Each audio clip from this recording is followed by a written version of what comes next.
Park சைட்டில் எங்கள் அப்பா விக்னேஸ்வரர் விநாயகரை வச்சான்.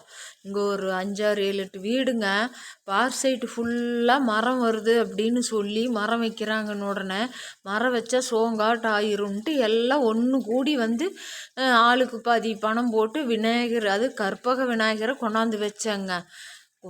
சொன்னால் நம்ப மாட்டீங்க, வலம்புரி விநாயகர் வச்சு ஒருத்தர் கூட இப்போ அதுக்கு ஒரு ஷெட்டு போடுறதுக்கு ஒத்து வர மாட்டேங்கிறாங்க. ஏங்க, எண்ணெயும் தீப்பெட்டி திரி எல்லாம் வாங்கி வச்சுருந்தாலும் அந்த அந்த திரி எடுத்து விளக்கு, மண் விளக்கு இருக்குது, அதில் தீபம் போடுறதுக்கு வர மாட்டேங்கிறாங்கன்னா எப்படிப்பட்டவங்க பாருங்கள். வெயிலில் காயிறாரு, மழையில் நனையிறாரு. 1 வருஷம் ஆயிடுச்சுங்க. இதை விட ஒன்று சொல்கிறேங்க, விநாயகர் சதுர்த்திக்கு அவர்கிட்ட இங்கே இருக்கிறவங்க ஒருத்தர் மட்டும்தாங்க வந்தாங்க. மீதி ஒரு கொழுக்கட்டை வைக்க வேண்டாம்ப்பா, நீ 1 ரூபா சூடம் வாங்கிட்டு பருத்தி அந்த விநாயகருக்கு விநாயகர் சதுர்த்தி அன்னைக்கு பண்ணலிங்க. இதெல்லாம் நினச்சா மனுஷனுங்களாம் இப்படி இருக்கிறானுங்களான்னு நான் இப்போ தான் உணர்றேங்க.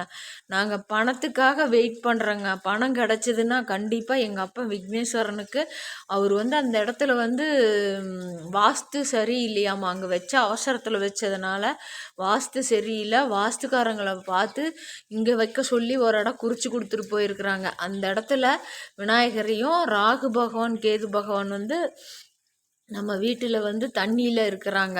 அவங்க 3 பேர்த்தையும் ஒரே பீடமாக வச்சு லைட்டாக, அதாவது கோபுரம் வச்சு கலசம் வச்சு கும்பாபிஷேகம் பண்ணலைங்க, சும்மா பிரதிஷ்டை மட்டும் பண்ணுற மாதிரி பண்ணலாம்னு நாங்கள் ஐடியாவில், என் வீட்டுக்காரர் மட்டும் நான் செய்கிறேன், எனக்கு அமௌண்ட்டு கிடச்சதுன்னா நான் செய்கிறேன், இவங்க யாரையும் எதிர்பார்க்கல அப்படின்னு சொல்லிட்டு நாங்கள் இருக்கிறோம். விநாயகர் சதுர்த்திக்கு அதேபடிக்கு நாங்கள் எடுத்தெல்லாம் பண்ணணும்.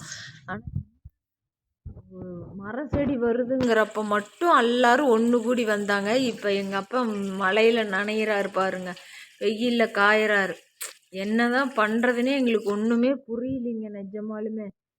அவருக்கு ஒரு இந்த மாதிரி இது கட்டி, பீடை மாதிரி கட்டி ஒரு செட்டு மாதிரி போடணுங்க. ஓப்பனாக உங்கள்கிட்ட சொல்கிறதுக்கு என்னங்க, கொஞ்சம் கடன்னால் நாங்கள் எப்படியே டிலே பண்ணிகிட்டு இருக்கிறோம். கொஞ்சம் அமௌண்ட்டு வந்ததுன்னு வச்சுக்கோங்க, கண்டிப்பாக நாங்கள் செய்வோம். இதில் நிறைய பேர் ஏதோ கோயிலுக்குன்னு சேவை செய்கிறவங்க இருக்கிறாங்களாமா. அது எப்படி யாரை கான்டாக்ட் பண்ணுறதுன்னு தெரியலைங்க.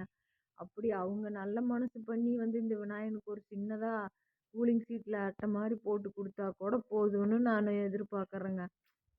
எனக்கு அவர் மழையில் காயிறப்பெல்லாம் எனக்கு மனசுலே வேதனையாக இருக்குது. என்னடா இப்படி எங்கள் விநாயகமூர்த்தி வெயிலில் காயிறாரே, மழையில் நனையிறாரேன்னு வேதனையாக இருக்குது.